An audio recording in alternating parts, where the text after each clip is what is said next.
새벽 2시 시어머니는 30분 안에 당장 당신을 모시러 오라고 명령했습니다. 막 집을 나서려던 순간 친정엄마가 제 팔을 붙잡았습니다. 서두르지 마라. 내일 아침에 가도 늦지 않아. 그리고 다음 날 아침 저희 집 문을 두드린 건 다름 아닌 경찰이었습니다. 도시의 밤이 내리면 낡고 무거운 벨벳 이불처럼 온몸을 짓눌러 하루의 마지막 남은 기력마저 빼앗아 가는 듯 했습니다. 제 이름은 수진, 평범한 회계팀 직원입니다. 제 삶 역시 다른 여성들과 마찬가지로 회사 업무와 아내, 그리고 며느리로서의 책임감 사이를 정신없이 오가며 평범하게 흘러갔습니다. 오늘은 분기 마감일이라 퇴근 시간이 지나도록 눈앞에서 숫자들의 춤이 멈추질 않았죠. 집에 도착하자마자 저는 부엌으로 달려가 저녁을 준비하고 집을 치웠습니다. 오직 푹신한 침대에 몸을 던지고 싶은 마음뿐이었습니다. 남편 민주는 언제 잠들었는지 벌써 깊은 잠에 빠져 있었습니다. 남편은 항상 저랬어요. 아내의 피로에는 별 관심 없는 태평한 사람이었죠. 저도 이제는 익숙했습니다.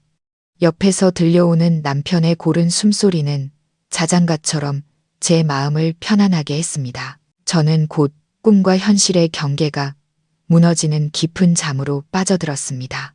그곳엔 더 이상 지긋지긋한 숫자도 무거운 걱정거리도 없었죠.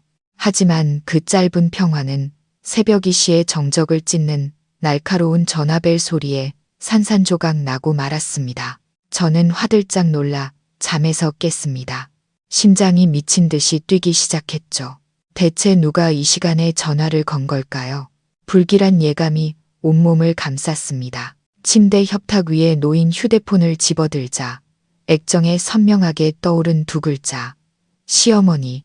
제 마음은 순식간에 차갑게 가라앉았습니다. 저는 남편이 깨지 않도록 조심스럽게 침실 문을 살짝 닫고 나서야 전화를 받았습니다. 여보세요, 어머님.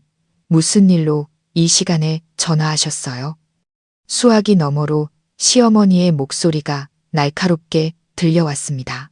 제가 자고 있었는지 깨어 있었는지에 대한 관심은 조금도 없는 짜증과 명령으로 가득 찬 목소리였죠. 수진아, 지금 당장 나 좀 데리러 와라. 내가 지금 인천 외곽 그 낡은 공단 근처에 와 있거든. 제 귀가 멍멍해졌습니다. 인천 외곽의 낡은 공단. 그곳은 저희 집에서 30km나 떨어진 곳이었습니다.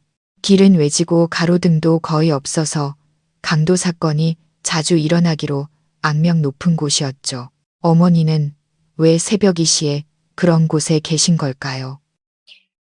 머릿속에 수많은 질문이 떠올랐지만 저는 소심하게 되물을 수밖에 없었습니다.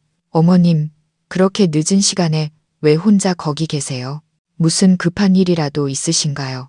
아니면 택시 타고 오시는 게 안전하지 않을까요? 택시는 무슨, 내가 지금 잔돈이 없어. 너는 말대꾸하지 말고 그냥 차 끌고 당장 와. 빨리. 시어머니는 제 귀에 소리치듯 말하고는 일방적으로 전화를 끊어버렸습니다. 제게는 더 물어볼 기회조차 주어지지 않았죠. 저는 어둠 속에 우두커니 서 있었습니다. 손에는 이미 꺼진 휴대폰이 들려 있었고요. 창문으로 들어오는 밤바람이 서늘했지만 지금 제 마음속에 한기만은 못했습니다. 억울하고 부당했습니다. 왜 하필 저여야만 할까요? 왜 당신의 아들인 민준에게는 전화하지 않는 걸까요?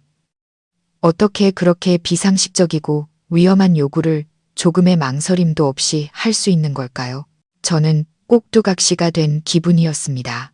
주인이 줄을 당기면 언제든, 밤이든 낮이든, 피곤하든 위험하든 상관없이 복종해야만 하는 인형 말입니다. 하루 종일 쌓인 피로가 몇 배는 더 무겁게 제 어깨를 짓눌렀습니다. 만약 가지 않는다면 내일은 시어머니의 잔소리 폭풍이 몰아칠 겁니다. 하지만 만약 간다면 제가 과연 무사히 돌아올 수 있을까요? 혼란과 두려움이 제 머릿속을 헤집어 놓아 어떻게 해야 할지 도무지 알 수가 없었습니다. 결국 저는 무거운 마음으로 침실로 돌아갔습니다. 남편에게 조언을 구하거나 아니면 최소한 이 문제를 함께 해결해 주길 바라는 마음으로 민준을 조심스럽게 흔들어 깨웠습니다. 민준 씨, 일어나 봐요. 방금 어머님이 전화하셨어요. 민준은 잠결에 웅얼거리며 몸을 뒤척였습니다. 지금 몇 시야? 엄마가 왜? 새벽이시에요.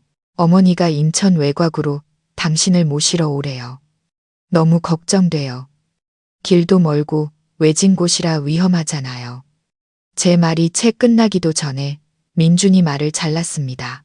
잠이 좀 깬 듯했지만 여전히 무심한 목소리였죠. 그러니까 며느리한테 전화했겠지. 엄마가 오라면 그냥 가. 뭐가 그렇게 걱정이야. 급한 일이 있으시겠지. 빨리 다녀와. 그 말을 마친 남편은 이불을 머리끝까지 뒤집어 쓰고는 벽 쪽으로 돌아누워 버렸습니다. 마치 하던 잠을 계속 자겠다는 듯이요. 남편이 뱉은 한마디 한마디가 비수처럼 제 가슴에 박혔습니다. 엄마가 오라면 그냥 가. 얼마나 가볍고 무책임한 말인가요? 그는 제 남편이고 제 가장 가까운 사람인데 어떻게 한밤중에 아내를 그런 위험한 곳으로 아무렇지 않게 내몰 수 있을까요? 그는 이유조차 묻지 않았고 제 안전에 대한 걱정은 한마디도 없었으며 자기 어머니를 직접 모시러 갈 생각은 눈꼽만큼도 하지 않았습니다. 그의 눈에 제가 시어머니에게 복종하는 것은 당연한 의무, 반박할 필요조차 없는 일이었습니다. 저는 침대 옆에 못 박힌 듯 서서 한때 제가 사랑했고 평생의 동반자로 선택했던 남자의 등을 바라보았습니다. 외로움과 실망감이 저를 집어삼켰습니다. 따뜻한 보금자리가 되어야 할 이 집이 지금은 소름 끼치도록 차갑고 낯설게만 느껴졌습니다.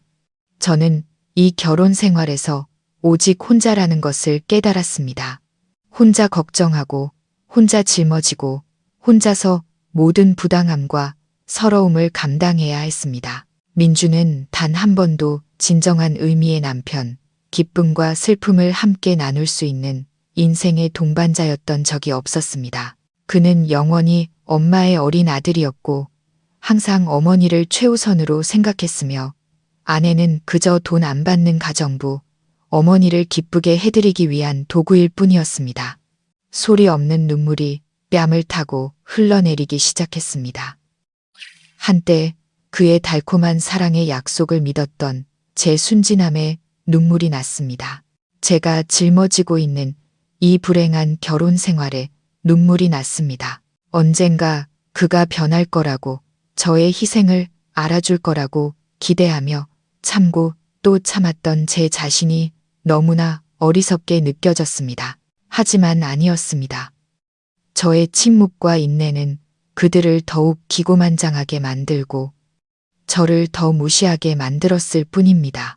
오늘 밤 민준의 잔인할 정도의 무심함은 제 인내의 잔을 넘치게 하는 마지막 물방울이 되었고 제 안에 남아있던 마지막 희망마저 산산조각 냈습니다. 저는 천천히 옷을 갈아입기 시작했습니다. 시어머니를 모시러 가기 위해서가 아니었습니다. 곧 닥쳐올 거대한 폭풍에 맞서기 위한 준비였습니다. 제가 옷장에서 외투를 꺼내는 순간 방문 앞에 조용한 그림자가 나타났습니다. 엄마였습니다. 딸이 일과 살림에 지쳐 오쑥해진 모습을 보고 안쓰러워 며칠 전부터 저희 집에 와 계셨죠. 아마 전화벨 소리와 민준과의 짧은 대화가 엄마를 깨운 모양이었습니다. 수진아, 이 밤중에 어딜 가려고 옷을 갈아입니? 엄마의 목소리는 따뜻했지만 걱정이 가득했습니다. 저는 서둘러 눈물을 닦고 억지로 미소를 지었습니다. 아, 시어머니가 전화하셨는데 외곽에 계셔서 모시러 오라네. 엄마는 미간을 찌푸리며 제게 빠르게 다가왔습니다. 엄마는 제 어깨에 손을 얹었습니다. 앙상했지만 이상하리만치 따뜻한 손이었습니다.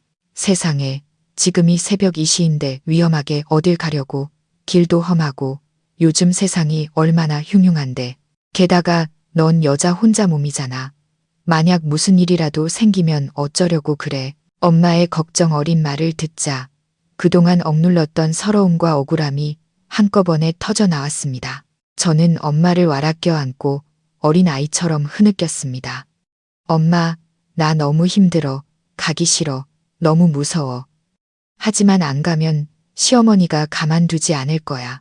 민준 씨도 그렇고. 엄마는 떨고 있는 제 등을 토닥이며 말했습니다.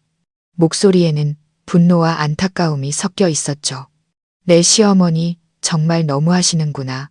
왜 자기 아들놈한테는 전화 안 하고 이 험한 시간에 며느리를 부려먹는담. 그리고 민준이 그 녀석은 내 남편이라는 작자가 어떻게 그렇게 무책임할 수가 있어. 아내를 위험한 곳으로 혼자 보내놓고 자기는 침대에서 잠이 와. 그게 남자야? 엄마는 제가 차마 입 밖으로 꺼내지 못했던 생각들을 정확히 짚어냈습니다. 지금까지 저는 항상 혼자서 모든 것을 감내해 왔습니다. 민준에게 불평이라도 할 때면 그는 항상 제가 속이 좁고 이기적이라며 시어머니를 이해하지 못한다고 타박했죠. 시간이 지나면서 저도 더 이상 그와 대화하고 싶지 않아졌습니다. 하지만 오늘 엄마가 곁에 있다는 사실이 제게 큰 의지가 되었습니다. 엄마의 품, 엄마의 이해심은 제가 더 이상 혼자가 아니라고 느끼게 해주는 거대한 힘의 원천이었습니다. 엄마는 저를 살며시 밀어내고 제 눈을 똑바로 바라보며 단호하게 말했습니다. 엄마 말 들어. 아무데도 가지 마. 방에 들어가서 휴대폰 꺼놓고 그냥 자. 그 사람이 뭘 어쩔 수 있겠어. 무슨 일이 생기면 엄마가 다 해결할게. 내 딸이 이렇게 고생하고 위험에 처하게 둘 수는 없어. 엄마는 제 손을 꼭 잡았습니다. 그 강한 힘이 제게도 전해지는 것 같았습니다. 엄마의 확고한 눈빛은 제 마음을 더욱 굳건하게 만들었습니다. 맞아요. 제가 왜 두려워해야 하죠? 왜 이 부당함을 계속 참아야만 하죠? 저는 충분히 견뎠습니다. 이기적인 시어머니와 무심한 남편을 만족시키기 위해 제 자신의 안전을 담보로 잡힐 수는 없었습니다.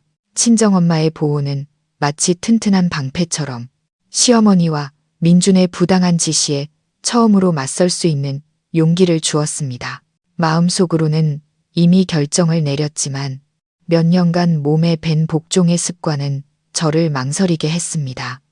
저는 개미만 한 목소리로 말했습니다. 하지만 엄마, 내가 안 가면 내일 시어머니가 여기까지 찾아와서 난리를 칠 거야. 불효막심한 며느리라고, 당신을 무시한다고 소리 지를 거고, 그럼 이웃들 보기에도 창피하잖아. 엄마는 한숨을 쉬며 저를 침대 가장자리에 앉혔습니다. 목소리는 온화했지만 논리적이었습니다.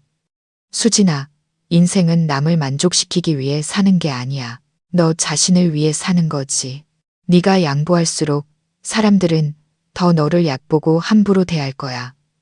효도라는 게 무조건적이고 부당한 요구까지 따르는 건 아니란다. 그분은 내 시어머니고 네가 존중하는 건 맞아. 하지만 그분도 도리를 알아야지.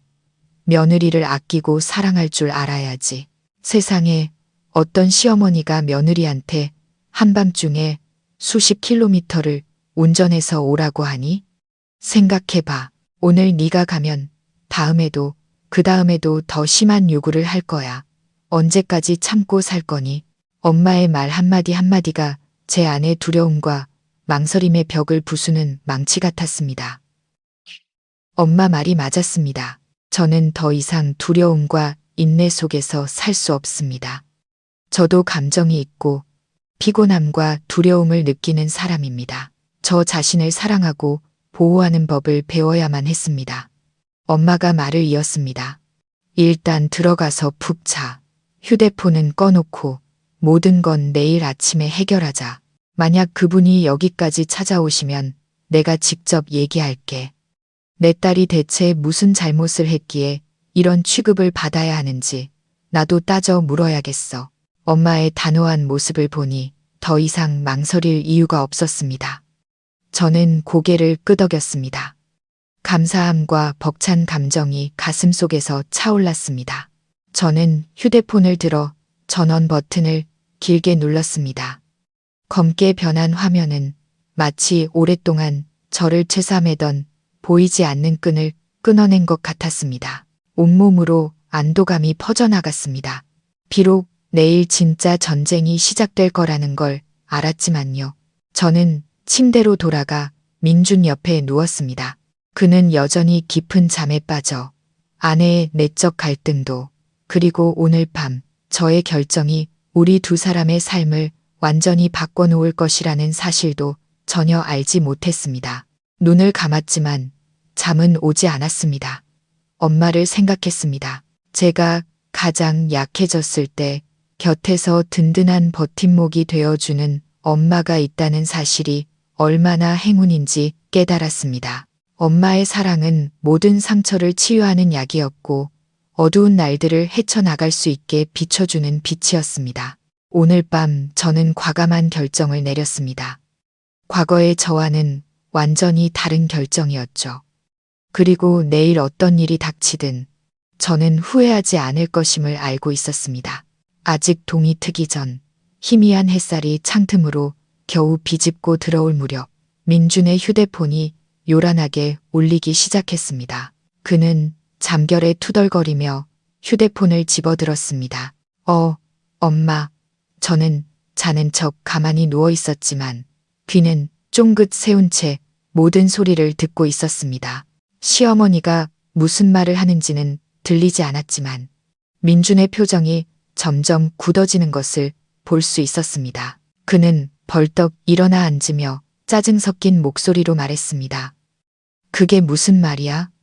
수진이 집에 있는데 어젯밤에 간다고 했는데 아마 깜빡 잠들었나 봐. 엄마, 잠깐만 기다려봐. 말을 마친 그는 제게서 이불을 거칠게 걷어냈습니다.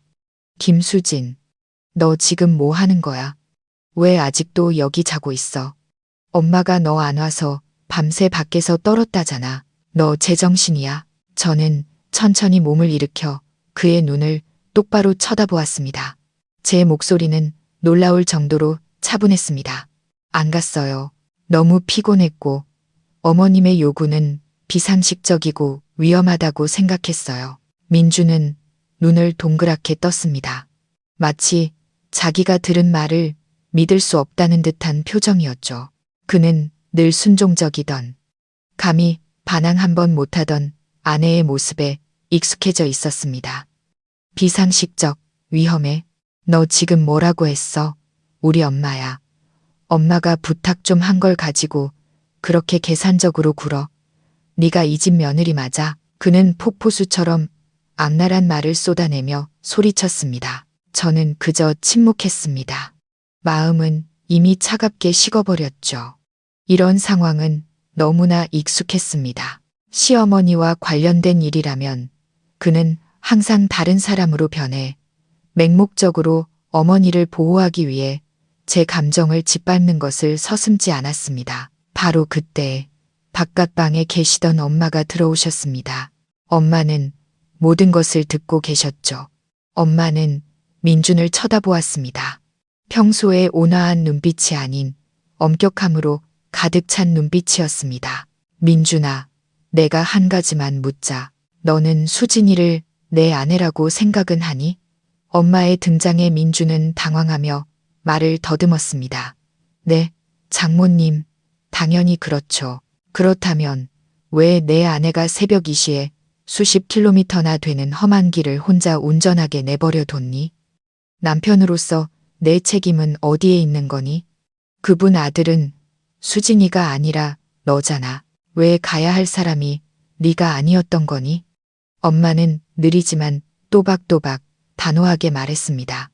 민주는 고개를 숙인 채 우물쭈물했습니다. 그게 수진이가 그쪽 길을 더 잘 알아서요. 그리고 엄마가 수진이한테 전화했잖아요. 핑계 대지 마라. 엄마가 말을 잘랐습니다. 이유는 단 하나야. 넌 내 아내의 안전과 피로에 전혀 관심이 없었어. 넌 오직 내 엄마와 내 자신만 생각했지. 너 혹시 생각해 본 적 있니? 어젯밤에 수진이가 정말 갔다가 무슨 일이라도 당했다면 네가 평생 후회하며 살게 될 거라는 걸. 너 같은 남편은 우리 딸의 희생을 받을 자격이 없어. 민주는 얼굴이 불그락부르락해지며 아무 말도 하지 못했습니다. 그는 엄마의 논리적인 말에 한마디도 반박할 수 없었죠. 그는 저와 엄마를 번갈아 쳐다보았습니다. 그의 눈에는 당혹감, 분노, 그리고 아주 약간의 부끄러움이 섞여 있는 듯 했습니다. 첫 번째 대결은 바로 우리 부부의 침실에서 시작되었습니다. 분위기는 칼로 베일듯 팽팽했습니다. 저는 이것이 단지 시작일 뿐이라는 것을 알았습니다. 진짜 폭풍은 아직 오지 않았으니까요. 팽팽한 대치 후 민주는 더 이상 아무 말도 하지 않았습니다. 그는 서둘러 옷을 입고 지갑과 차키를 챙겨 짧게 한마디를 던졌습니다. 엄마한테 다녀올게. 그는 문을 쾅 닫고 나가버렸습니다. 집안에는 다시 정적이 찾아왔지만 그 정적은 무겁고 숨 막히는 것이었습니다. 저는 침대에 앉아 복잡한 신경에 빠져 있었습니다. 엄마가 다가와 제 옆에 앉아 제 손을 부드럽게 잡아주었습니다. 너무 속상해하지 마라. 어차피 언젠가는 부딪혀야 할 일이었어. 저는 고개를 끄덕였지만 한숨을 막을 수는 없었습니다.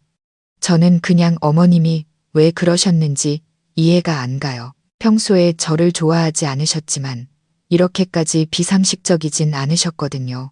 그렇게 황량한 곳에 한밤중에 혼자서 뭘 하셨을까요?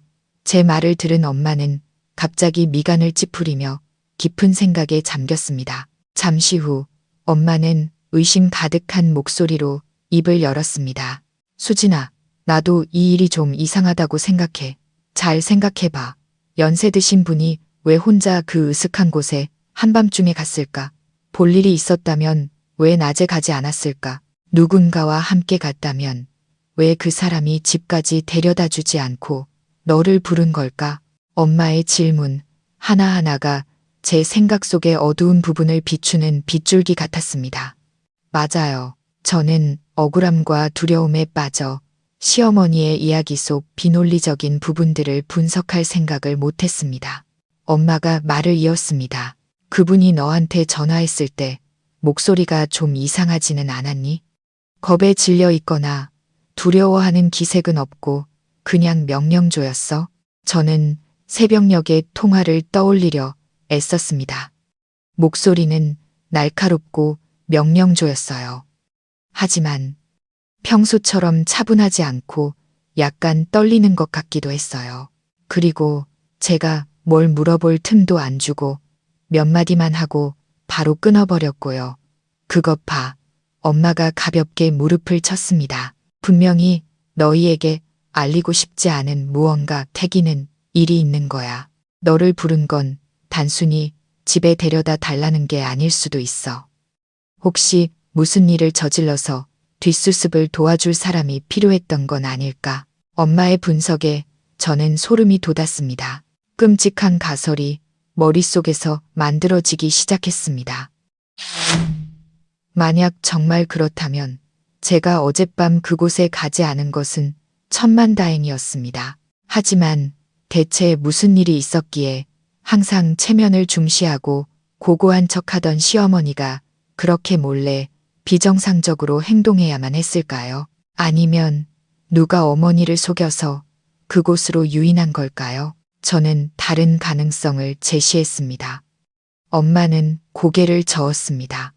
내 시어머니는 그렇게 쉽게 속을 분이 아니야.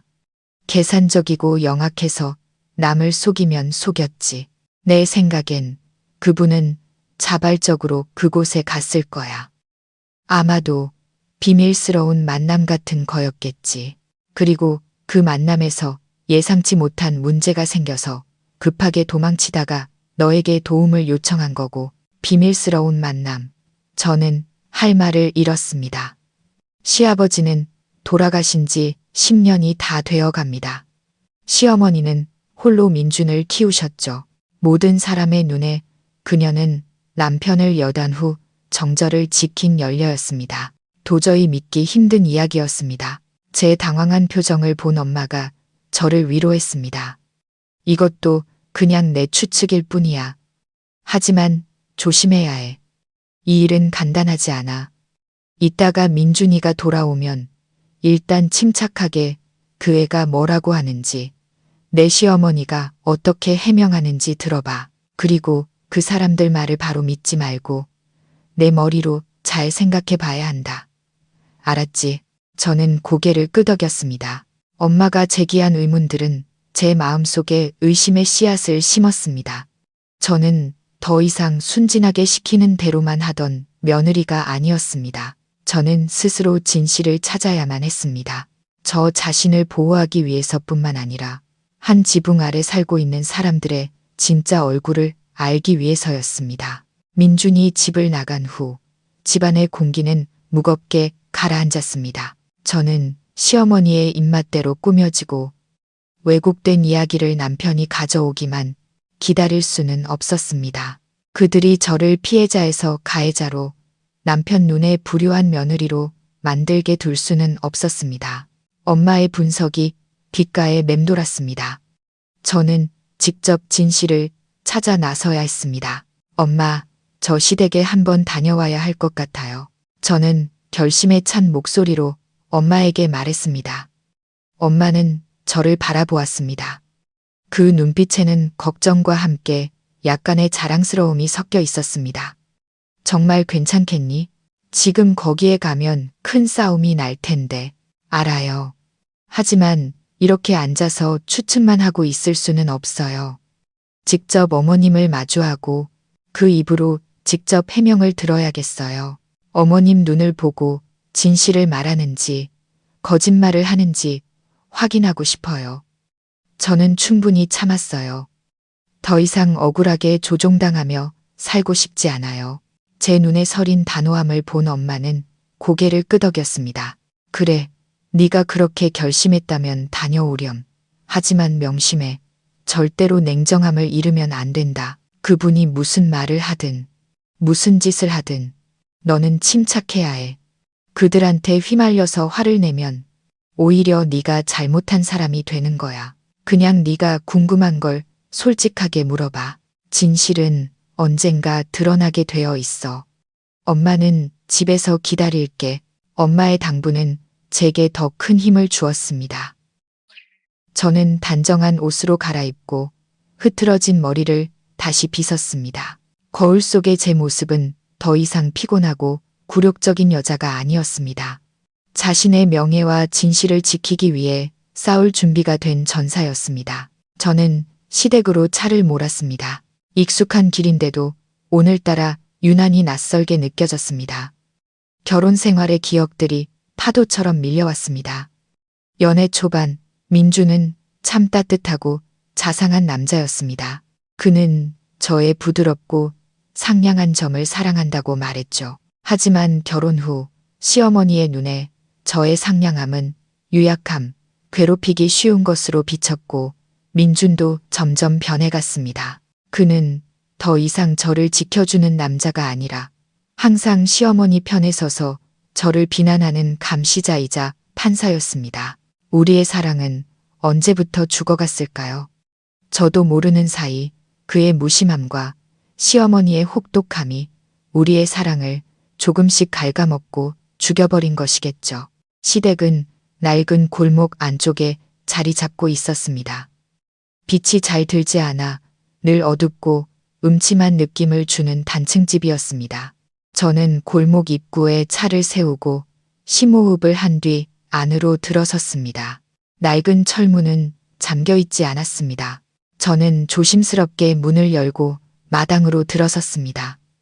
안방문은 살짝 열려 있었고 민준의 목소리가 들려왔습니다. 아첨하는 듯한 목소리였죠. 엄마, 이제 그만 화 푸세요. 내가 그 여자 단단히 혼내줬어요. 제 아내가 잘못했어요. 엄마가 참으세요.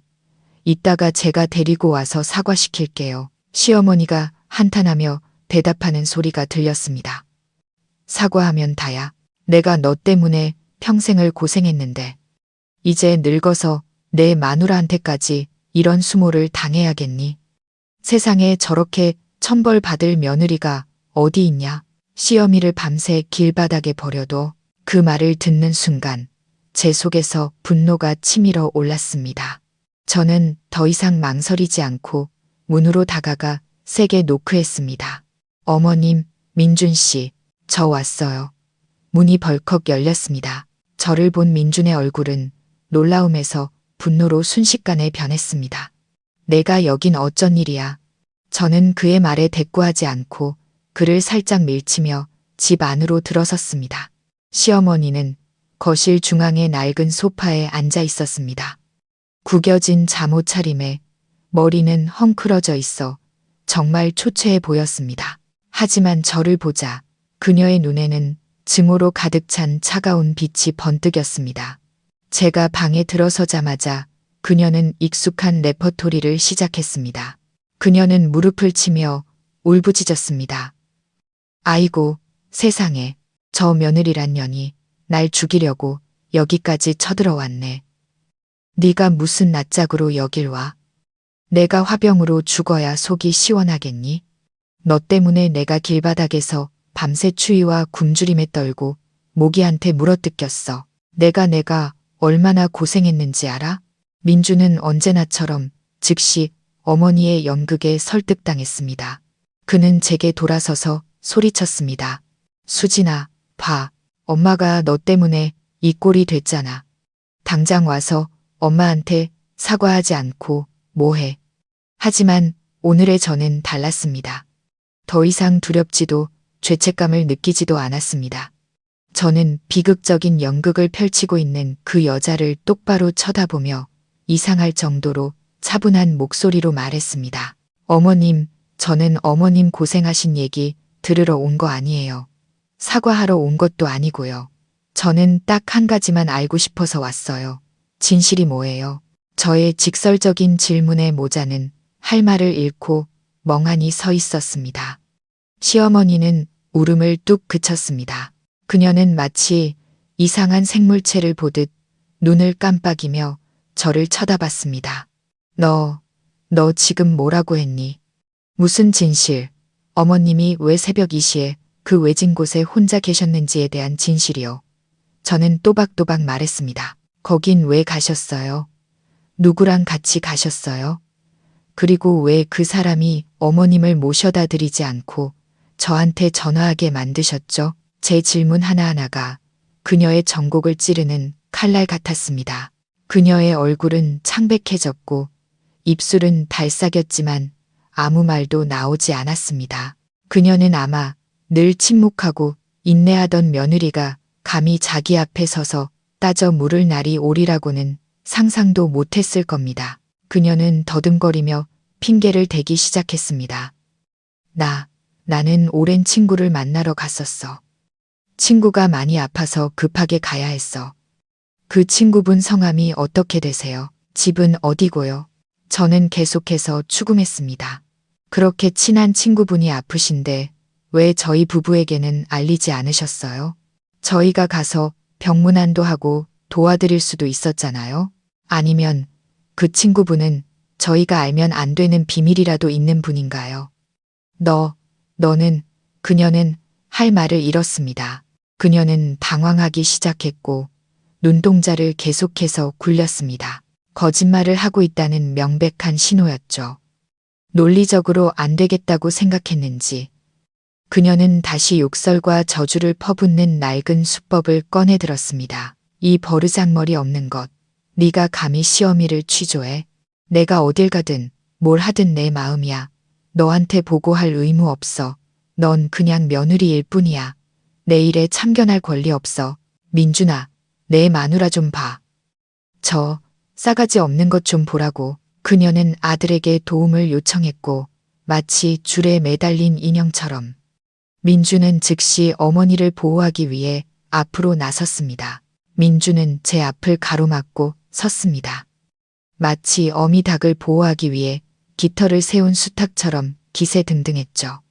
그는 제 얼굴을 손가락으로 가리키며 으르렁거렸습니다. 당신 입 닥쳐. 엄마한테 그런 식으로 말할 자격 없어.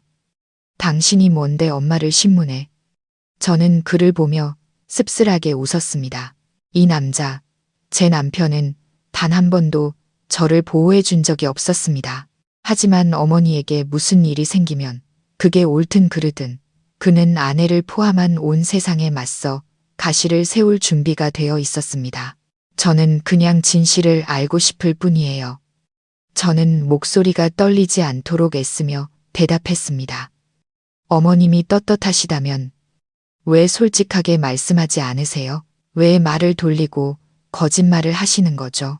진실은 엄마가 친구를 만나러 가셨다는 거야. 뭘 더 원하는 건데? 민준이 소리쳤습니다. 아니면 내 머릿속에는 온통 썩어빠진 생각뿐이라 어떻게든 우리 엄마를 깎아내리고 싶은 거냐. 저는 희미하게 웃었습니다. 그 웃음에는 깊은 쓴맛이 배어 있었습니다. 깎아내린다고요? 제가 그럴 필요가 있을까요? 아니면 어머님 스스로 당신의 이미지를 망치고 있는 건 아닐까요? 언쟁은 점점 더 격해졌습니다. 시어머니는 아들이 버팀목이 되어주자 더욱 기세등등해졌습니다. 그녀는 민준의 등 뒤에 앉아 흐느끼며 불에 기름을 부었습니다. 아들아, 그냥 내버려 둬라. 저게 날 사람 취급도 안 하는 거 이제 알겠다. 아마 날 이 집에서 쫓아내고 싶어서 안달이 났겠지. 이 늙은 몸은 이제 어디에 의지해야 하니. 어머니의 한탄을 들은 민주는 격분한 듯 했습니다. 그는 증오에 찬 눈으로 저를 돌아보더니 제가 결혼 생활 내내 들었던 말 중 가장 잔인한 말을 내뱉었습니다. 내가 분명히 말하는데 나 결심했어. 이제부터 엄마는 우리랑 같이 살 거야. 엄마가 혼자 고생하시면서 당신한테 이런 취급당하게 둘 수는 없어. 제 귀가 멍멍해졌습니다. 시어머니와의 동거. 그것은 제가 상상할 수 있는 가장 끔찍한 일이었습니다. 매일매일이 감시와 비난, 끝없는 싸움으로 가득 찰 테니까요. 제 집은 지옥으로 변할 겁니다. 안 돼요. 저도 모르게 반대 의견이 튀어나왔습니다. 저는 동의 못해요. 민주는 비웃음을 지었습니다. 잔혹한 미소였죠. 당신한테는 동의할 권리가 없어. 이 집은 내 명이야. 엄마 모시기 싫으면 당신이 이 집에서 나가. 나는 남편 말 안 듣고 시어머니한테 막말하는 불효막심한 아내는 필요 없어. 나가라는 두 글자가 칼날처럼 날카롭게 제 귓가에 울렸습니다. 피 흘리는 제 심장을 그대로 꿰뚫어 산산조각 내는 것 같았습니다. 제가 한때 사랑하고 믿었던 남편이 제가 함께 땀 흘려 일군 집에서 저를 쫓아내고 있었습니다. 단지 그의 어머니의 어두운 비밀을 지키기 위한 부당한 요구를 받아들이지 않았다는 이유만으로요. 민준의 등 뒤에서 시어머니는 승리의 미소를 지었습니다.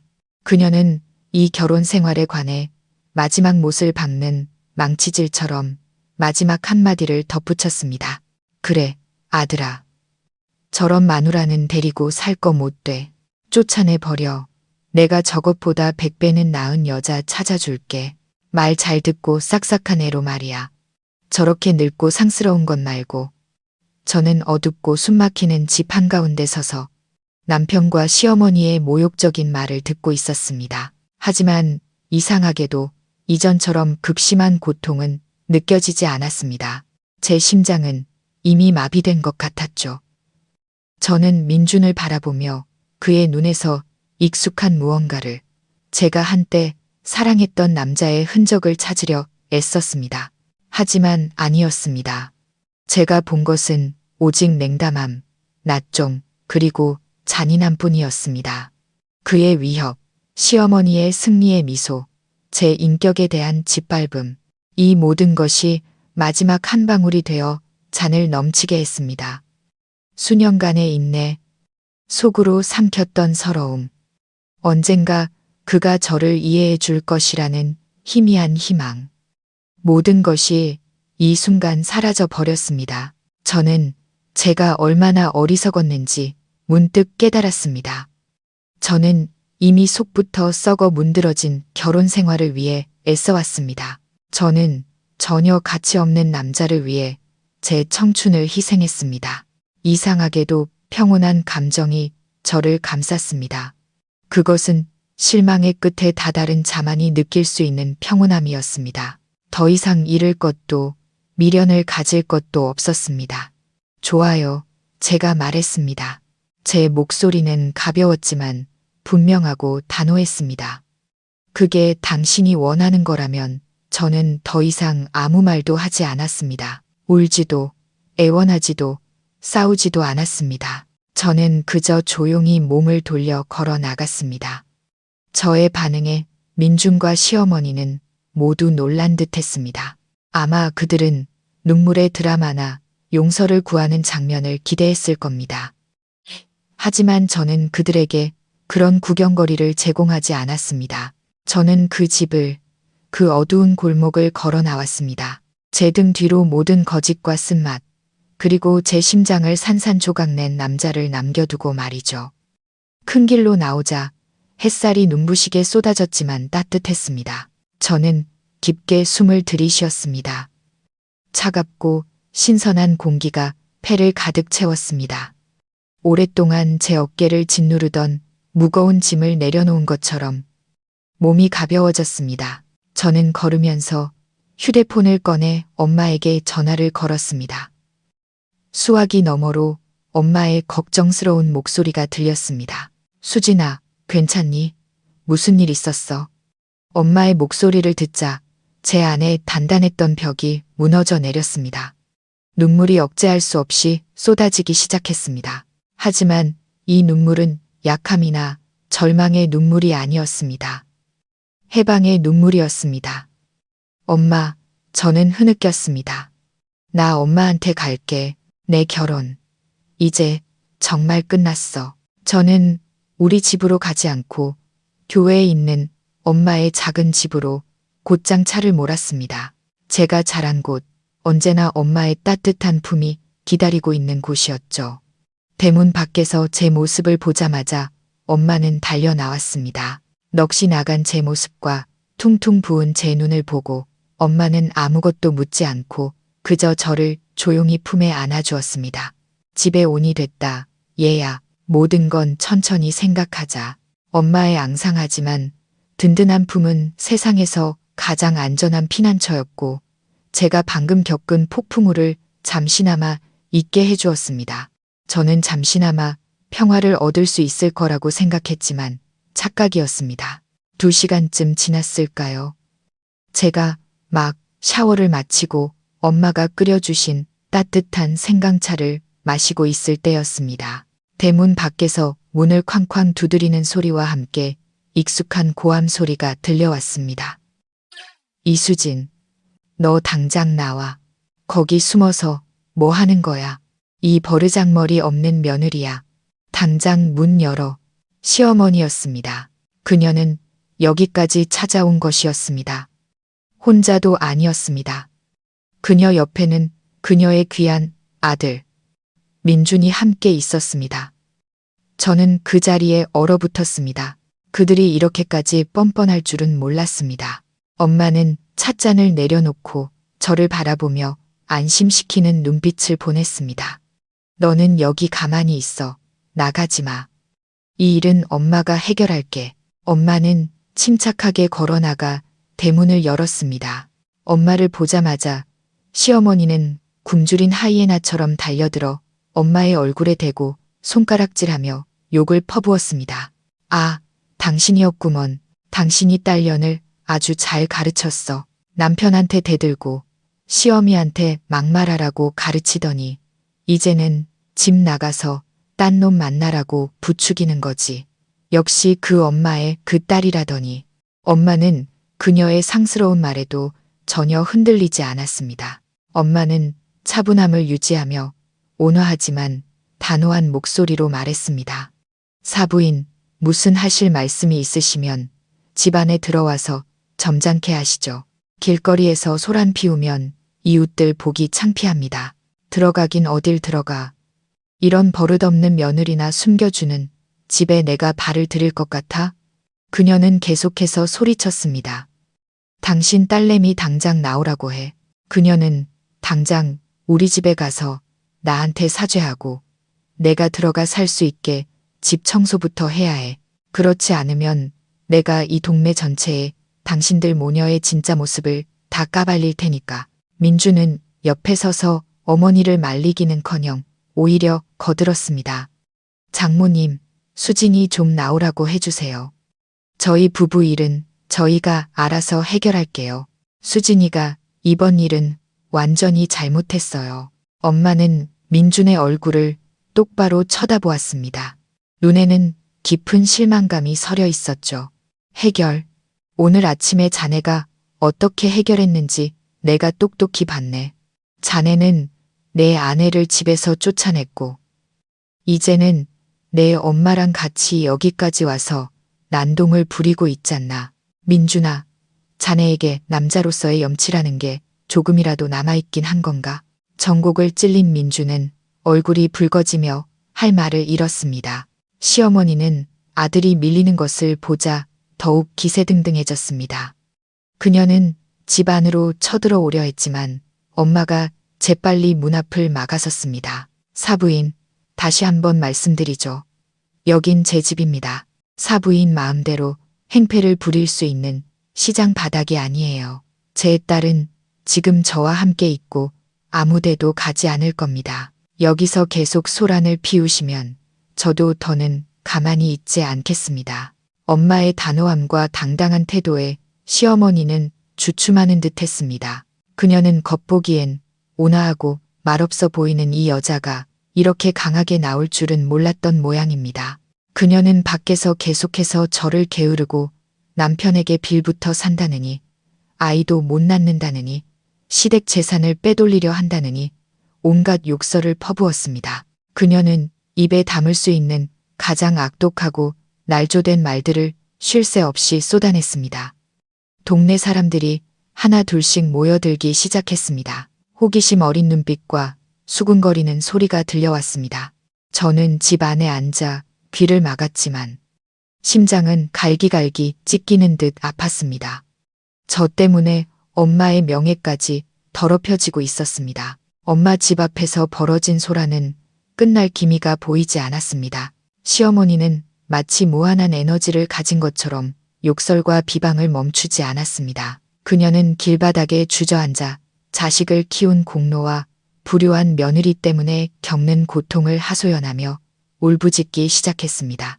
민주는 옆에서 어쩔 줄 몰라 하며 형식적으로 어머니를 말리는 척하다가도 이내 저를 비난하는 말에 동조했습니다. 그들 모자의 연극은 너무나 완벽해서 사정을 모르는 이웃들 중 일부는 저희 모녀를 안타깝거나 심지어 비난하는 눈초리로 쳐다보기 시작했습니다. 한동안 침착함을 유지하던 엄마는 상황이 점점 더 심각해지는 것을 보고 조용히 휴대폰을 꺼내 번호를 눌렀습니다. 엄마는 짧게 몇 마디만 하고 전화를 끊었습니다.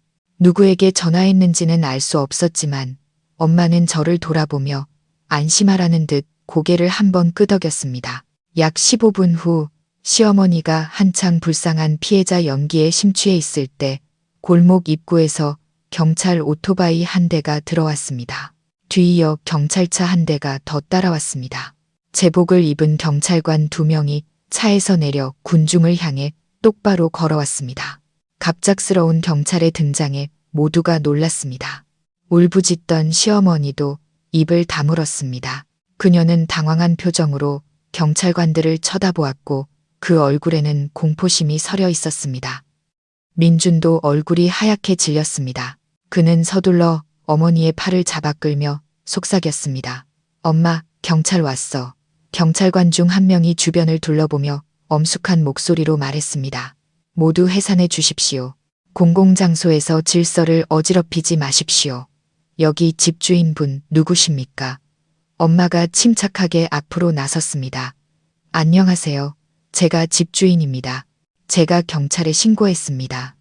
경찰관은 고개를 끄덕이고는 시어머니와 민준을 향해 말했습니다. 두 분은 집 안으로 들어가서 이야기하시죠. 무슨 일이든 차분하게 해결해야지. 이렇게 동네 전체의 안녕을 해치면서 소란을 피우시면 안 됩니다. 경찰과 함께 집 안으로 들어가야 한다는 말에 시어머니는 겁을 먹기 시작했습니다. 그녀는 더 이상 이전처럼 기세등등하지 않았습니다.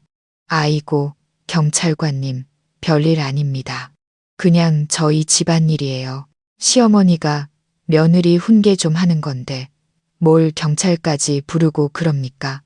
경찰관은 더 이상 말하지 않고 그들을 안으로 안내하는 손짓을 했습니다. 그때 경찰차에서 내린 2명의 사복 차림 남자가 다가왔습니다. 그들은 매우 진지한 표정을 하고 있었죠. 그들 중 한 명은 서류 가방을 들고 있었습니다. 그들은 경찰관에게 다가가 짧게 몇 마디를 나눈 후 함께 저희 집으로 들어왔습니다. 그 낯선 두 남자를 본 순간 시어머니의 얼굴은 종이처럼 하얗게 질렸습니다. 그녀는 몸을 부들부들 떨었고 다리에 힘이 풀려 주저앉을 뻔했습니다. 민준이 황급히 어머니를 부축해야 했습니다. 저는 직감적으로 이들의 등장이 우연이 아니며 시어머니가 필사적으로 숨기려 했던 비밀과 관련이 있다는 것을 느꼈습니다. 어젯밤에 미스터리를 감싸고 있던 장막이 이제 곧 거치려 하고 있었습니다. 우리는 모두 엄마의 작은 거실로 안내되었습니다. 분위기는 파리 한 마리가 날아다니는 소리까지 들릴 정도로 팽팽했습니다. 시어머니는 핏기 하나 없는 얼굴로 소파 구석에 웅크리고 앉아 팔걸이를 꽉 붙잡고 있었습니다. 민주는 그 옆에서 극심한 혼란에 빠진 표정으로 어머니와 경찰들을 번갈아 쳐다보았습니다. 저와 엄마는 맞은편에 앉아 곧 드러날 진실을 초조하게 기다리고 있었습니다. 사복 차림의 남자 중 한 명이 먼저 입을 열었습니다. 그는 키가 크고 마른 체형에 엄숙한 얼굴을 하고 있었습니다. 그는 자신을 형사 김태준이라고 소개했습니다. 저희가 오늘 여기에 온 것은 가정 불화를 해결하기 위해서가 아닙니다. 김 형사는 단호하고 분명한 목소리로 말했습니다. 저희는 어젯밤 인천 외곽 낡은 공단 근처에서 발생한 중대 사건을 조사하고 있습니다. 인천 외곽이라는 두 단어를 듣는 순간 제 심장이 덜컥 내려앉았습니다. 저는 시어머니를 힐끗 쳐다보았습니다. 그녀는 화들짝 놀라며 온몸을 사시나무 떨듯 떨었습니다. 김 형사는 날카로운 시선을 시어머니에게 고정한 채 말을 이었습니다. 박선자 씨, 오늘 새벽 이 시경 현장에 계셨던 건 맞습니까? 시어머니는 더듬거렸습니다. 저는 친구 만나러 갔어요. 친구가 아파서. 김 형사는 그녀의 말이 끝나기를 기다리지 않았습니다. 그는 서류 가방을 열어 사진 한 장을 꺼내 테이블 위에 올려놓았습니다. 그것은 CCTV에 찍힌 사진이었습니다. 약간 흐릿했지만 고급 세단 옆에서 두 사람이 언쟁을 벌이는 모습은 선명하게 알아볼 수 있었습니다. 한 명은 분명히 시어머니였습니다. 다른 한 명은 중년 남성이었고 얼굴이 붉게 상기된 채 매우 화가 난 듯 보였습니다. 아픈 친구라는 분이 건설회사 대표인 최진성 씨 맞습니까? 김 형사가 차가운 목소리로 물었습니다. 시어머니는 입을 떡 벌린 채 아무 말도 하지 못했습니다. 옆에 있던 민준도 그 자리에 얼어붙었습니다. 그는 사진과 어머니를 번갈아 보며 경악과 혼란에 가득 찬 눈으로 물었습니다. 엄마, 저 사람 알아요? 시어머니는 대답하지 않았습니다. 그녀는 그저 고개를 푹 숙인 채 어깨를 들썩일 뿐이었습니다. 형사의 추궁은 멈추지 않았습니다. 그는 칼날처럼 날카로운 정보를 계속해서 꺼내놓았습니다. 초동수사 결과 새벽 1시경 박선자 씨와 최진성 씨는 격렬한 언쟁을 벌였습니다. 그 후 최진성 씨가 갑자기 심장마비 증세를 보이며 쓰러졌습니다. 하지만 당신은 구급차를 부르거나 도움을 요청하는 대신 현장에서 겁을 먹고 도망쳐 그를 그대로 방치했습니다. 그게 어떤 행위인지 알고 계십니까? 아니에요. 제가 안 그랬어요. 저는 아무 짓도 안 했어요. 시어머니는 공포에 질려 찢어지는 듯한 목소리로 소리쳤습니다. 그 사람이 혼자 쓰러졌어요. 저는 너무 무서워서 도망친 것뿐이에요. 무서웠다고요? 김 형사가 눈썹을 치켜떴습니다. 구급차를 부를 시간은 없었지만 며느리에게 전화해서 데리러 오라고 할 시간은 있었군요. 며느리를 부른 이유가 뭡니까? 진실을 은폐하고 알리바이를 만들거나 아니면 함께 시신을 유기하기 위해서였습니까? 형사의 말 한마디 한마디는 거대한 망치처럼 내리쳤습니다. 끔찍한 사건의 전말이 제 눈앞에 서서히 드러나고 있었습니다. 엄마가 추측했던 비밀스러운 만남은 사실이었습니다. 시어머니는 유부남과 부적절한 관계를 맺고 있었던 겁니다. 어젯밤 그들은 아마 돈이나 질투 문제로 다퉜고 그 과정에서 남자가 심장마비로 급사한 것이었습니다. 그리고 항상 도덕을 설파하고 자신이 고결하다고 여겼던 시어머니는 내연남이 고통스럽게 죽어가는 것을 무정하게 방치하고 자신의 범죄를 덮기 위해 며느리까지 끌어들이려 했던 것입니다. 그녀는 마침내 무너져 내렸습니다. 그녀는 얼굴을 감싸 쥐고 흐느끼며 더 이상 부인하지 못했습니다. 제가 잘못했어요. 고의가 아니었어요. 그냥 너무 무서웠어요. 일이 커지는 게 싫었어요. 민준아, 엄마 좀 살려줘. 그녀는 민준에게 매달리며 애원했지만 그녀의 귀한 아들은 그저 석상처럼 굳어서 있을 뿐이었습니다. 민준은 미동도 없이 앉아 있었습니다.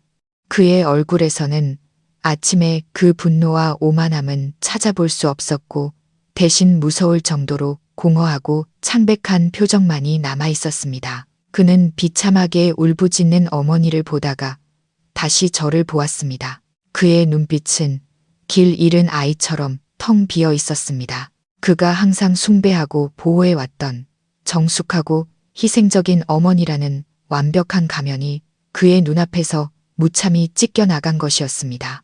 진실은 너무나 추악하고 더러워서 그가 도저히 받아들일 수 없는 것이었습니다. 그가 항상 피해자라고 저의 무례함을 견뎌내야 하는 사람이라고 여겼던 그의 어머니가 알고 보니 불륜을 저지르고 자신의 명예와 안전을 위해 다른 사람이 죽어가는 것을 방치한 냉혈한이었습니다. 기억의 조각들이 민준의 머릿속에서 고통스럽게 맞춰지기 시작했습니다.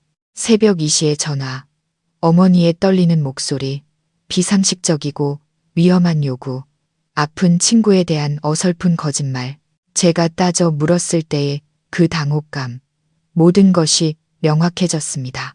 그는 문득 깨달았습니다. 어젯밤 그가 무심하게 엄마가 오라면 그냥 가라고 말했을 때 그가 저를 얼마나 끔찍한 상황으로 밀어넣을 뻔했는지를요. 만약 제가 그의 말을 들었다면 저는 살인사건 현장에 도착했을 겁니다. 저는 범죄를 은폐하는 공범이 되거나 더 나쁘게는 그의 어머니에 의해 모든 죄를 뒤집었었을지도 모릅니다. 오싹한 소름이 민준의 등골을 타고 흘렀습니다. 그는 태어나서 처음으로 자신의 친어머니에게 공포를 느꼈습니다. 그는 저를 쳐다보았습니다. 저는 여전히 이상할 정도로 침착하고 조용히 앉아 있었습니다. 그는 오늘 아침에 저에게 했던 말들을 떠올렸습니다. 불효막심한 며느리, 이 집에서 나가. 그는 저를 모욕하고 쫓아냈습니다. 단지 거짓말과 범죄를 보호하기 위해서 말입니다. 그는 얼마나 맹목적이었고 얼마나 무심했는가. 그리고 그는 제 엄마를 보았습니다. 그분은 처음부터 끝까지 논리와 침착함으로 딸을 보호했습니다. 그녀는 이상한 점들을 간파했고 우리에게 경고했으며 제가 위험한 곳으로 가는 것을 막았습니다. 이기적이고 냉혹하며 오직 자신만을 생각하는 어머니와 너그럽고 지혜로우며 자식을 위해 모든 것을 바치는 어머니, 두 어머니의 극명한 대조가 이토록 선명하고 씁쓸하게 드러난 적은 없었습니다. 엄마, 민준이 갈라지고 부서진 목소리로 물었습니다. 왜 그러셨어요? 왜 저를 속이셨어요? 시어머니는 그저 울기만 했습니다. 그녀의 눈물은 더 이상 연기를 위한 무기도 때를 쓰기 위한 수단도 아니었습니다. 공포와 굴욕의 눈물이었습니다. 민주는 비틀거리며 일어섰습니다. 그는 제게 다가왔습니다. 그의 눈은 핏발이 서 있었고 고통과 후회로 가득 차 있었습니다. 그는 저를 바라보았습니다. 그 시선에는 하고 싶은 말이 많았지만 차마 입 밖으로 내지 못하는 듯 했습니다. 그는 틀렸습니다. 끔찍하게 틀렸습니다. 그는 거짓된 어머니 때문에 항상 자기 곁에 있어준 아내에게 상처를 주고 버렸습니다. 그의 세계관, 그의 믿음, 모든 것이 순식간에 무너져 내렸습니다. 그는 자기 손으로 자신의 행복을 파괴한 것이었습니다. 시어머니가 모든 사실을 자백한 후 경찰은 조서를 작성하기 시작했습니다. 김태준 형사는 단호하게 통보했습니다. 박선자 씨, 당신의 행위가 직접적으로 피해자를 사망에 이르게 한 것은 아니지만 생명이 위급한 사람을 구조하지 않고 방치한 행위는 범죄에 해당합니다. 추가 조사를 위해 당신을 긴급 체포하겠습니다. 서까지 동행해 주시죠. 긴급 체포라는 두 단어는 그 자리에서 내려진 판결과 같았습니다. 시어머니는 비틀거리며 쓰러질 뻔했습니다. 그녀는 민준의 팔을 붙잡고 울부짖었습니다. 민준아, 엄마 잡혀가게 두지 마. 저분들한테 빌어줘. 엄마 감옥 가기 싫어. 하지만 민준이 지금 무엇을 할 수 있겠습니까? 그는 망연자실한 채 어머니가 경찰들에게 부축되어 끌려가는 것을 무력하고 고통스럽게 바라볼 뿐이었습니다. 항상 강하고 그의 우주의 중심이었던 어머니의 모습이 지금은 너무나 초라했습니다. 그녀는 수갑을 차고 진짜 범죄자처럼 끌려나갔습니다. 대문 밖에서 구경하던 이웃들 앞에서 그녀가 평생을 지키려 했던 명예와 체면은 이제 뜬구름처럼 사라져 버렸습니다. 경찰차가 사이렌을 울리며 그의 어머니를 태우고 떠나자 민주는 더 이상 버티지 못했습니다. 그는 바닥에 주저앉아 두 손으로 머리를 감싸 쥐고 어린아이처럼 흐느꼈습니다. 그 울음은 어머니에 대한 연민뿐만 아니라 자책과 후회 그리고 절망의 표현이었습니다. 그는 모든 것을 잃었습니다. 믿음, 가족, 그리고 그가 한 번도 소중히 여기지 않았던 아내까지도요. 그는 제 쪽으로 기어와 눈물로 젖은 눈으로 저를 올려다보며 울먹이는 목소리로 말했습니다. 수진아, 미안해. 내가 잘못했어. 내가 정말 쓰레기였어. 널 믿지 않았고 너한테 못되게 굴었어. 제발, 제발 이번 한 번만 용서해줘. 그는 제 손을 잡으려 했지만 저는 조용히 손을 뺐습니다. 저는 제 앞에 무릎 꿇고 있는 그 남자를 바라보았습니다. 마음속에 약간의 동정심은 있었지만 사랑은 조금도 남아있지 않았습니다. 그가 구하는 용서를 저는 줄 수가 없었습니다. 그와 그의 어머니가 제게 남긴 상처는 너무나 깊어서 어떤 것으로도 치유할 수 없었습니다. 민준 씨, 저는 차분하지만 거리감이 느껴지는 목소리로 말했습니다. 당신의 후회는 너무 늦었어요. 제 말은 우리 사이에 남은 희미한 연결고리를 완전히 끊어버리는 마지막 칼날 같았습니다. 민주는 고개를 떨구었습니다. 그의 울음소리는 점점 더 커졌습니다. 극심한 절망의 울음소리였습니다. 엄마가 다가와 제 어깨에 손을 얹어 저를 보호해 주셨습니다. 저는 더 이상 민준을 보지 않았습니다. 이 순간부터 저와 그의 인생은 완전히 다른 길을 가게 될 것이라는 것을 알았습니다. 이 비극적인 결혼 생활의 연극은 마침내 막을 내릴 시간이었습니다. 며칠 후 엄마 집의 공기는 그날의 여파로 여전히 무겁게 가라앉아 있었습니다. 시어머니가 구속되었다는 소식은 사방으로 퍼져나갔습니다. 사람들은 수군거렸고 어떤 이는 통쾌해했고 어떤 이는 동정했습니다. 하지만 저에게는 더 이상 아무것도 중요하지 않았습니다. 제 마음은 다시 평온을 되찾고 있었습니다. 저는 엄마를 도와 집을 청소하고 맛있는 음식을 만들며 제 삶의 균형을 되찾으려 노력했습니다. 민주는 계속해서 저에게 전화를 걸고 문자를 보냈습니다. 장문의 문자에는 후회와 애원의 말들이 가득했습니다. 그는 저 없이는 살 수 없다고, 제가 가장 소중한 사람이었다는 것을 이제야 깨달았다고 했습니다. 그는 엄마 집 앞까지 몇 번이나 찾아왔지만 저는 만나주지 않았습니다. 생각할 시간이 필요했고 제 결정이 변하지 않을 것임을 알고 있었습니다. 마침내 저는 그를 만나주기로 했습니다. 마음이 약해져서가 아니라 모든 것을 확실하게 끝내고 싶었기 때문입니다. 우리는 조용한 작은 카페에서 만나기로 했습니다. 민주는 먼저 와서 저를 기다리고 있었습니다. 얼굴은 뱃쑥했고 수염도 깎지 않아 10년은 더 늙어 보였습니다. 그를 보니 더 이상 미움도 아픔도 느껴지지 않았습니다. 그저 낯설 뿐이었습니다. 수진아, 와줘서 고마워. 그가 쉰 목소리로 말했습니다. 저는 맞은편에 앉아 단도직입적으로 말했습니다. 할 말 있으면 해요. 민주는 애절한 눈빛으로 저를 바라보았습니다. 수진아, 내가 잘못했어. 나는 끔찍한 남편이었고 맹목적인 불효자였어. 당장 용서해달라고는 안 할게. 그냥 기회를 한 번만 줘. 잘못을 바로잡고 너에게 보상할 기회를 줘. 우리 이혼하지 않으면 안 될까? 저는 조용히 그의 말을 들었습니다.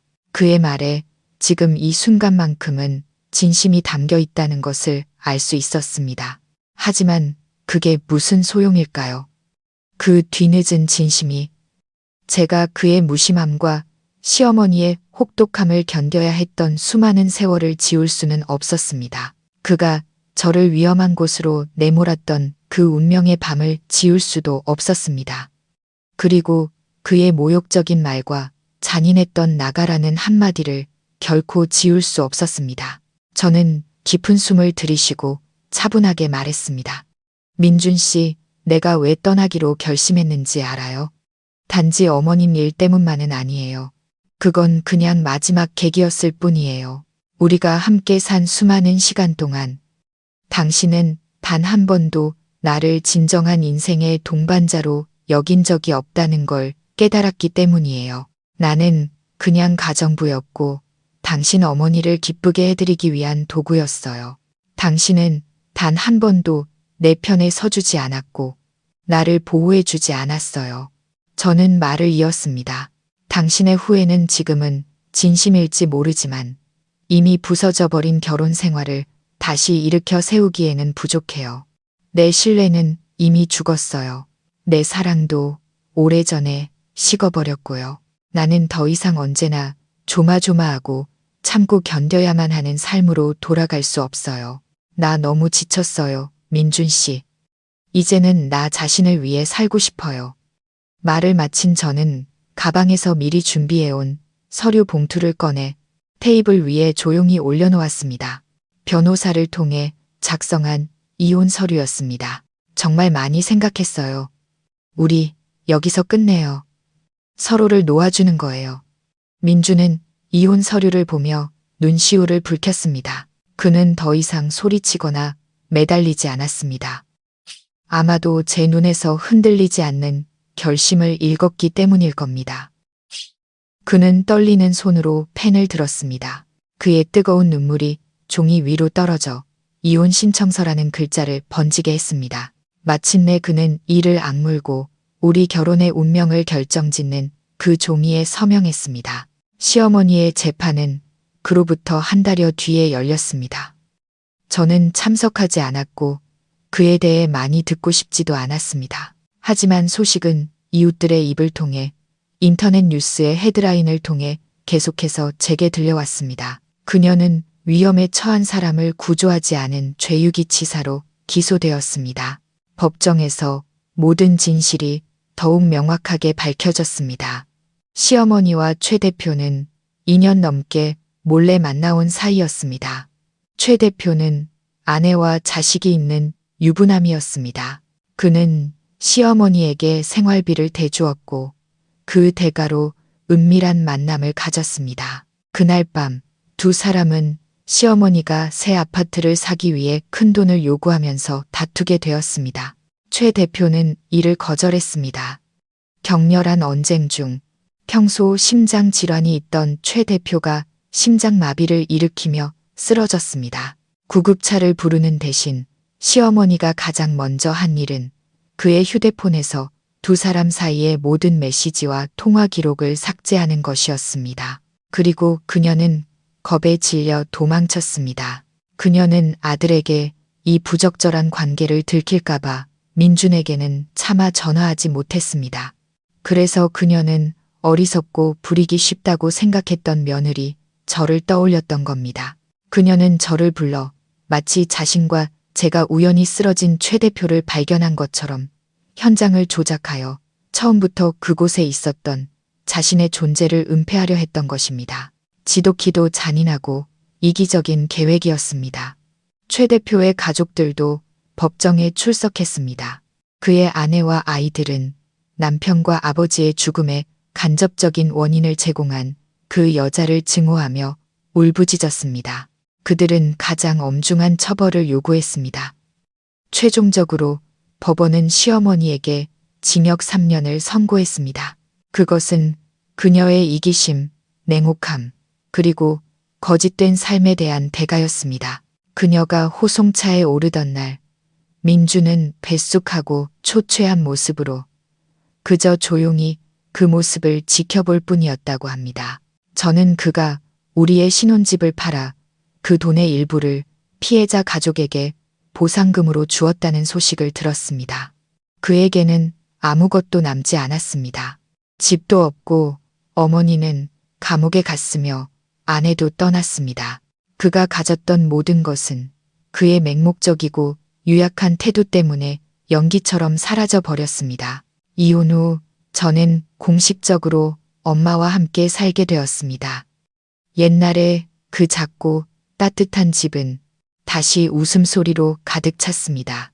우리 모녀는 서로에게 의지하며 마당의 작은 텃밭을 함께 가꾸고 소박하지만 맛있는 식사를 함께 만들었습니다. 저는 진정한 평화를 느꼈습니다. 결혼 생활 내내 단 한 번도 느껴보지 못했던 평화였죠.